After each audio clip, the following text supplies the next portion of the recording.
Hello students, चलो आज हम कंटिन्यू करेंगे पॉलिटिकल साइंस का सबसे important chapter the electoral process. और हाँ, ये है इसका पार्ट 2। मैं आपको बता दूं, बोर्ड एग्जाम्स में इस चैप्टर से क्वेश्चन आना 100% गारंटीड है। लेकिन एग्जाम से भी ज्यादा इंपॉर्टेंट क्या है? ये चैप्टर आपको इंडिया का एक रिस्पॉन्सिबल, एक समझदार फ्यूचर वोटर बनने के लिए तैयार करेगा। आप समझेंगे कि आपका वो एक वोट देश की पूरी तस्वीर कैसे बदल सकता है। याद है, पार्ट 1 में हमने इलेक्शन कमीशन की पावर्स को समझा था। आज पार्ट 2 में हम आगे बढ़ेंगे और देखेंगे कि एक फ्री एंड फेयर इलेक्शन करवाने के लिए एक्चुअल में जमीन पर क्या-क्या होता है। तो चलिए शुरू करते हैं इस क्रूशियल जर्नी। तो चलिए एक नजर डालते हैं आज की क्लास के रोड मैप पर। सबसे पहले हम दी इलेक्शन ब्लूप्रिंट को समझेंगे, मतलब आखिर इतने बड़े देश को वोटिंग के लिए छोटे-छोटे हिस्सों में कैसे बांटा जाता है। फिर हम गेम के रूल्स देखेंगे, एक ऐसी रूल बुक जो गेट दिस गवर्नमेंट पर भी लागू होती है। उसके बाद हम असलियत का सामना करेंगे, चैलेंजेस देखेंगे, पैसा, क्राइम और पावर पॉलिटिक्स। फिर हम एक टाइम ट्रैवल करेंगे, बिल्कुल पुराने लोहे के बैलेट बॉक्स से आज की मॉडर्न ईवीएम तक का सफर तय करेंगे। इसके बाद हम कुछ ऐसे सुधार या रिफॉर्म्स डिस्कस करेंगे जो हमारी डेमोक्रेसी को और भी मजबूत बना सकते हैं। और आखिर में जनरल, मिड टर्म और बाय इलेक्शंस के बीच का जो कंफ्यूजन है ना, उससे हमेशा के लिए क्लियर कर देंगे। आई प्रॉमिस, इस क्लास के एंड तक आप इलेक्शंस के एक्सपर्ट बन जाएंगे। So let's start. Okay students, so our first topic is the election blueprint. सोचो, कोई भी बिल्डिंग बनाने से पहले उसका ब्लूप्रिंट, उसका नक्शा बनता है ना। बिल्कुल वैसे ही इलेक्शंस कंडक्ट करने से पहले पूरे देश का एक इलेक्टोरल मैप बनाया जाता है। चलिए शुरू करते हैं हमारे इलेक्शंस के बिल्कुल फंडामेंटल स्ट्रक्चर से। स्क्रीन पर देखिए, एक नंबर है 543। ये सिर्फ एक नंबर नहीं है बच्चों, ये हमारी डेमोक्रेसी की नींव है, उसका फाउंडेशन है। सोचो क्या मतलब है इसका? Well, this, my dear students, is the total number of members in our लोक सभा। और इसका मतलब यह है कि पूरे इंडिया को, हर स्टेट को 543 हिस्सों में, या आप कह सकते हैं 543 इलेक्टोरल डिविजन्स में बांटा गया है। और हर एक हिस्से से एक रिप्रेजेंटेटिव चुना जाता है जो दिल्ली में पार्लियामेंट जाकर आपकी एरिया की, आपकी आवाज बनता है। जस्ट इमेजिन, ये 543 लोग 140 करोड़ इंडियंस की आवाज हैं। तो ये जो 543 जियोग्राफिकल एरियाज है ना, इनका ऑफिशियल नाम है कॉन्स्टिट्यूएंसी, और हिंदी में हम कहते हैं निर्वाचन क्षेत्र। बिल्कुल सिंपल शब्दों में ये एक फिक्स्ड इलाका है जिसके सभी रजिस्टर्ड वोटर्स मिलकर अपना एक मेंबर ऑफ पार्लियामेंट यानी एमपी चुनते हैं। आप जिस शहर या गांव में रहते हैं, आपका स्कूल, आपका घर, वो सब किसी ना किसी कॉन्स्टिट्यूएंसी का ही हिस्सा है। ये सिस्टम इसलिए जरूरी है ताकि देश के हर कोने से, हर छोटे बड़े इलाके से कोई ना कोई रिप्रेजेंटेटिव पार्लियामेंट में मौजूद हो। अब सबसे बड़ा सवाल उठता है, इन कंस्टिट्यूएंसीज की बाउंड्रीज आखिर ड्रॉ कौन करता है? कौन डिसाइड करता है कि कौन सा मोहल्ला, कौन सा शहर किस कंस्टिट्यूएंसी में आएगा? ये एक बहुत ही पावरफुल और बहुत ही सेंसिटिव काम है, और इसकी जिम्मेदारी है डिलिमिटेशन कमीशन के पास। हिंदी में हम कहते हैं परिसीमन आयोग। आप इन्हें हमारी डेमोक्रेसी के मैप के आर्किटेक्ट समझ सकते हैं। उनका काम है पूरे देश को बिल्कुल फेयर तरीके से इन 543 कंस्टिट्यूएंसीज में डिवाइड करना। नाउ इस स्लाइड पे बहुत ध्यान देना, इस कोट को आराम से पढ़िए। The delimitation commission does not succumb to any pressure. बच्चों, इस लाइन को अपने नोट्स पे 5 स्टार इंपॉर्टेंट पॉइंट मार्क कर लीजिए। द वर्ड सक्कम का मतलब है टू गिव इन, यानी हार मान लेना, झुक जाना, और प्रेशर मतलब दबाव। तो इसका मतलब हुआ कि डिलिमिटेशन कमीशन किसी भी तरह के प्रेशर में, चाहे वो गवर्नमेंट का हो या किसी पॉलिटिकल पार्टी का, काम नहीं करती। ये एक इंडिपेंडेंट बॉडी है। पर क्यों? क्योंकि सोचो, अगर ये प्रेशर में आ गई तो जो पार्टी पावर में है वो अपने फायदे के हिसाब से कॉन्स्टिट्यूएंसीज की बाउंड्रीज बनवा लेगी, और उससे फ्री एंड फेयर इलेक्शन हो ही नहीं पाएगा। इसीलिए इसका इंडिपेंडेंट होना डेमोक्रेसी के लिए बहुत बहुत जरूरी है। एग्जाम में ये पॉइंट लिखना ही लिखना है। चलिए, अब हमने इलेक्टोरल मैप यानी कॉन्स्टिट्यूएंसीज को तो समझ लिया। Let's move to our next section. अब जब गेम का फील्ड रेडी हो गया है तो गेम के रूल्स को समझना भी तो जरूरी है, राइट? ये सेक्शन है हमारी डेमोक्रेसी की रूल बुक के बारे में, जो ये इंश्योर करती है कि सभी खिलाड़ी, सभी प्लेयर्स एक फेयर गेम खेलें। तो आते हैं कोड ऑफ कंडक्ट पर। आपने इलेक्शंस के टाइम न्यूज़ में ज़रूर सुना होगा, आज से आचार संहिता लागू हो गई है। ये आचार संहिता क्या है? देखो, सिंपल टर्म्स में जैसे इलेक्शन कमीशन इलेक्शन की डेट्स अनाउंस करती है ना, उसी पल से लेकर रिजल्ट्स आने तक एक स्पेशल रूल बुक लागू हो जाती है। इसी रूल बुक को हम कहते हैं मॉडल कोड ऑफ कंडक्ट। इसका बस एक ही मकसद है कि सभी पार्टीज और कैंडिडेट्स को एक लेवल प्लेइंग फील्ड मिले और कोई भी अपनी पावर का गलत इस्तेमाल ना कर सके।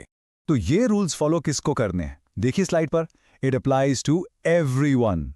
The government, yes, even the party that is in power, जो सरकार चल रही है, उससे भी ये रूल्स मानने पड़ते हैं। वो कोड लागू होने के बाद वोटर्स को लुभाने के लिए कोई नई स्कीम अनाउंस नहीं कर सकती। ये रूल्स सारी पॉलिटिकल पार्टीज, सभी राजनीतिक दलों पर लागू होते हैं। ये हर एक कैंडिडेट, हर उम्मीदवार पर लागू होते हैं, और यहां तक कि हम पर भी, द वोटर्स यानी मतदाता। बेसिकली इलेक्शन प्रोसेस में जो भी शामिल है, हर एक इंसान और हर ग्रुप को ये कोड ऑफ कंडक्ट फॉलो करना ही होता है। और इसका इम्पैक्ट क्या हुआ है, इसका असर क्या पड़ा है? क्योंकि इलेक्शन कमीशन इस कोड ऑफ कंडक्ट को बहुत सख्ती से लागू करवाती है, इसलिए हम जैसे आम वोटर्स अब पहले से ज्यादा कॉन्फिडेंट हो गए हैं। हमें अब ज्यादा विश्वास है, ज्यादा भरोसा है कि इलेक्शंस फेयर तरीके से ही होंगे। हमें पता है कि कोई पार्टी या कैंडिडेट रूल्स तोड़कर गलत फायदा नहीं उठा सकता। So, the crucial point is that the code of conduct has increased the trust of the common people in our democratic process. Okay, rules तो बन गए, बट क्या इसका मतलब सब कुछ परफेक्ट है? बिल्कुल नहीं। हर सिस्टम में कुछ ना कुछ प्रॉब्लम्स होती हैं। तो चलिए अब हम अपने नेक्स्ट सेक्शन की तरफ बढ़ते हैं और देखते हैं कि वो क्या मेजर चैलेंजेस हैं, यानी बड़ी चुनौतियां, जो हमारे इलेक्टोरल प्रोसेस के सामने आज भी खड़ी हैं। These are the hurdles that the Election Commission has to fight against every single day to ensure free and fair elections. Screen पर आपको हमारी डेमोक्रेसी के 4 सबसे बड़े दुश्मन दिख रहे हैं। ये वो की चैलेंजेस हैं जो फ्री एंड फेयर इलेक्शंस के रास्ते में आते हैं। इनको अच्छे से नोट डाउन कर लीजिए। This is a five-star board exam question. पहला है मिसयूज ऑफ मनी, यानी वोट खरीदने की कोशिश। दूसरा, क्रिमिनलाइजेशन ऑफ पॉलिटिक्स, जब कानून तोड़ने वाले ही कानून बनाने लगते हैं। तीसरा, इलेक्शन वायलेंस, जब बैलेट की जगह बुलेट की बात होने लगती है। और चौथा, फैमिली मोनोपोली, जिसे हम आम भाषा में परिवारवाद कहते हैं। चलिए पार्ट 2 में इन चारों चैलेंजेस को एक एक करके डिटेल में समझते हैं। तो पहला चैलेंज, मिसयूज ऑफ मनी, पैसों का गलत इस्तेमाल। देखो, इलेक्शंस लड़ना अब बहुत महंगा हो गया है। पॉलिटिकल पार्टीज और उनके candidates crores and crores of rupees खर्च करते हैं, और कई बार ये पैसा वोटर्स को लालच देने के लिए यूज किया जाता है, जैसे उन्हें कैश देना, शराब बांटना या दूसरे गिफ्ट्स देना। ये एक बहुत बड़ी मैल प्रैक्टिस है। इलेक्शन कमीशन को इसे रोकने के लिए बहुत से कदम उठाने पड़ते हैं। वो कैंडिडेट्स के खर्च पर लिमिट लगाती है, उनके अकाउंट्स चेक करती है, और ऐसी एक्टिविटीज को रोकने के लिए स्पेशल टीम्स भी बनाती है। अब आते हैं दूसरे और शायद सबसे चिंताजनक चैलेंज पर, क्रिमिनलाइजेशन ऑफ पॉलिटिक्स, राजनीति का अपराधीकरण। इसका सीधा सा मतलब है कि जब पॉलिटिकल पार्टीज ऐसे लोगों को इलेक्शन टिकट दे देती हैं जिनके ऊपर मर्डर, किडनैपिंग, करप्शन जैसे सीरियस क्रिमिनल केसेस चल रहे होते हैं। इससे प्रॉब्लम क्या है? जरा सोचो, अगर कानून तोड़ने वाले ही पार्लियामेंट में बैठकर कानून बनाएंगे तो उस देश का क्या होगा? इससे ना सिर्फ पॉलिटिक्स में गुंडागर्दी बढ़ती है, बल्कि इलेक्शन कमीशन के लिए फ्री एंड फेयर इलेक्शन करवाना भी लगभग नामुमकिन हो जाता है। Let's move to the third challenge, violence during elections. चुनाव के दौरान हिंसा। Unfortunately, पिछले कुछ सालों में election violence काफी बढ़ गया है। Political parties के supporters आपस में लड़ पड़ते हैं, booth capturing की कोशिश होती है, यानी polling booth पर कब्जा करना, और voters को डराया धमकाया जाता है। This is a direct attack on democracy. आपकी टेक्स्ट बुक बिल्कुल सही कहती है कि ये सभी पॉलिटिकल पार्टीज की शेयर्ड रिस्पॉन्सिबिलिटी है कि वो इलेक्शन कमीशन की मदद करें इस वायलेंस को कंट्रोल करने में। और चौथा चैलेंज है फैमिली मोनोपोली इन पॉलिटिक्स, राजनीति में परिवारवाद। इसका क्या मतलब है? इसका मतलब है जब एक पॉलिटिकल पार्टी किसी एक परिवार की पर्सनल प्रॉपर्टी बन जाती है, जब बड़े लीडर्स अपना पॉलिटिकल इन्फ्लुएंस बनाए रखने के लिए इलेक्शन टिकट्स अपने ही परिवार के लोगों को, बेटे, बेटी, पत्नी, भतीजे को दे देते हैं, भले ही वो काबिल हों या ना हों। इससे सबसे बड़ा नुकसान यह है कि जो पार्टी के मेहनती और डिजर्विंग वर्कर्स हैं, उन्हें कभी आगे बढ़ने का मौका ही नहीं मिलता। ये पार्टी के अंदर ही डेमोक्रेसी को खत्म कर देता है। अब ये स्लाइड देखिए, आपकी टेक्स्ट बुक आपसे एक सवाल पूछ रही है। सोचो, इस परिवारवाद से पॉलिटिकल पार्टी को खुद क्या नुकसान होता है? चलिए सोचते हैं। अगर एक ही परिवार के लोग पार्टी चलाएंगे तो क्या पार्टी में नए आइडियाज आ पाएंगे? नहीं। क्या पार्टी का कॉमन वर्कर जो जमीन पर दिन रात मेहनत करता है, वो कभी लीडर बन पाएगा? शायद नहीं। वो डीमोटिवेट हो जाएगा और धीरे धीरे पार्टी आम जनता से कट जाती है और बस एक परिवार की प्राइवेट लिमिटेड कंपनी बनकर रह जाती है। This kills the very spirit of democracy within the party itself. Okay, हमने चैलेंजेस देख लिए हैं। Now let's move to a very very fascinating topic. हमारा वोट देने का तरीका हमेशा से ऐसा नहीं था जैसा आज है। चलो एक टाइम मशीन में चलते हैं और देखते हैं कि इंडिया में वोटिंग का तरीका कैसे बदला है, उन पुराने बैलेट बॉक्सेस से आज की मॉडर्न ईवीएम्स तक। And this beautifully illustrates the beginning. ये तस्वीर है इंडिया के पहले इलेक्शन की। 1951-52 में जब इंडिया में पहला जनरल इलेक्शन हुआ तो एक बहुत बड़ा चैलेंज था कि ज्यादातर वोटर्स अनपढ़ थे। वो पढ़ना लिखना नहीं जानते थे, तो वो कैंडिडेट का नाम पढ़कर वोट कैसे देते? इसके लिए एक बहुत ही क्लेवर सिस्टम यूज किया गया। करीब 20 लाख स्टील के बॉक्सेस बनाए गए, जैसे आप स्क्रीन पर देख रहे हैं। हर बॉक्स पर एक अलग पॉलिटिकल पार्टी का इलेक्शन सिंबल यानी चुनाव चिन्ह चिपकाया गया। वोटर्स को एक खाली पेपर यानी ब्लैंक बैलेट पेपर दिया जाता था। उन्हें बस ये पेपर उस बॉक्स में डालना होता था जिस पर उनकी पसंद की पार्टी का सिंबल बना हो। इस सिंपल से सिस्टम ने ये इंश्योर किया कि अनपढ़ लोग भी डेमोक्रेसी में हिस्सा ले सकें। Look at this journey. Left में वो पुराना भारी भरकम बैलेट बॉक्स और राइट में आज की मॉडर्न स्लीक ईवीएम यानी electronic voting machine. This is the evolution of Indian voting. Ballot box system बहुत सालों तक चला, लेकिन उसमें कुछ प्रॉब्लम्स थी, जैसे बूथ कैप्चरिंग, फर्जी वोटिंग और काउंटिंग में बहुत ज़्यादा टाइम लगता था। इन्हीं प्रॉब्लम्स को दूर करने के लिए 1990s के डेकेड से ईवीएम मशीन्स का इस्तेमाल शुरू हुआ। तो ईवीएम आने से क्या फायदे हुए? Let's quickly go through the advantages. First, आपको नोटा यानी नन ऑफ द अबव का ऑप्शन मिलता है। अगर आपको कोई भी कैंडिडेट पसंद नहीं तो आप सबको रिजेक्ट कर सकते हो। ये पावर है आपके पास। सेकंड, दिव्यांग वोटर्स यानी डिसेबल लोगों के लिए वोट देना बहुत आसान हो गया है। Third, and this is very important for a planet, इसने एनवायरनमेंट को बचाया है। सोचो, हर इलेक्शन में करोड़ों बैलेट पेपर्स लगते थे जिनके लिए लाखों पेड़ काटे जाते थे। ईवीएम ने इस पेपर वेस्ट को बिल्कुल खत्म कर दिया है। And fourth, speed. जहां काउंटिंग में 2-3 दिन लग जाते थे, अब ईवीएम से कुछ ही घंटों में रिजल्ट्स आ जाते हैं। लोगों का ईवीएम पर ट्रस्ट और भी बढ़ाने के लिए इलेक्शन कमीशन ने एक और जबरदस्त फीचर ऐड किया है, VVPAT। इसका फुल फॉर्म है voter verified paper audit trail. Simple भाषा में ये एक छोटी सी प्रिंटिंग मशीन है जो ईवीएम से जुड़ी होती है। जैसे ही आप ईवीएम पर अपनी पसंद के कैंडिडेट का बटन दबाते हैं, VVPAT मशीन में से एक पर्ची प्रिंट होती है।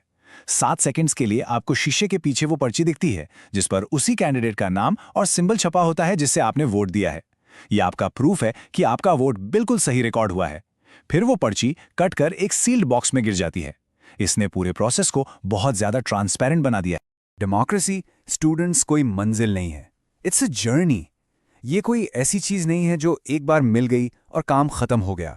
हमें इसे कंटिन्यूअसली बेहतर बनाने के लिए काम करते रहना पड़ता है। So in this section we will discuss some electoral reforms यानी चुनावी सुधार जो हमारे इलेक्शन प्रोसेस को और भी बेहतर और भी फेयर बना सकते हैं। आपकी टेक्स्ट बुक कुछ बहुत इंपॉर्टेंट रिफॉर्म्स सजेस्ट करती हैं। Let's look at them one by one. Number 1, 50% tickets to women candidates. क्यों?